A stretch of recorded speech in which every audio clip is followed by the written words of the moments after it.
I want to ask you something, and I want you to answer it honestly, even if you're just answering it to yourself. When was the last time you felt truly, deeply connected to your partner, and not just physically or emotionally?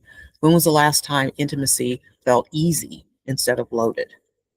I'm Erin Alexander, and I'm a licensed professional counselor supervisor and a certified clinical sexologist. I work with couples and individuals on the most intimate, complicated, and often unspoken challenges in the relationships, like infidelity recovery, low libido, sexual trauma, disconnection, mismatches, and everything in between. In this video, I'm going to answer questions that I get asked most, the ones people type into Google at midnight because they're too afraid to say them out loud. And we're going to talk about why intimacy fades, what actually is driving the most common sexual and relational problems, and what the path forward can actually look like.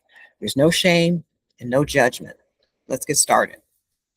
Let's start with the most common fear, that desire fading means love is dying. I need to be very clear about something. Those are not the same things. Desire is not a fixed amount that you either have or you've used up. It's a neurological and emotional experience that profoundly is shaped by the context. For example, like by stress, safety, novelty, connection, and how you're feeling inside your own body and inside your relationship. Here's what I see most often. Couples build a life together, and then that life becomes demanding, like with the careers, the children, the finances, the health challenges, the emotional and physical connection quietly uh, disappears. Okay. Not because these two people stop loving each other, but because they stop having the time, energy, and psychological space to tend to it. There's also something important about how the brain works.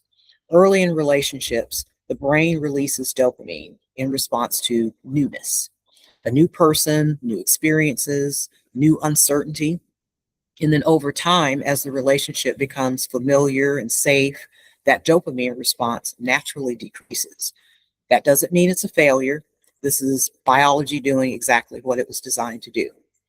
The mistake that most couples make is interpreting that biological shift as evidence that something is wrong. It isn't.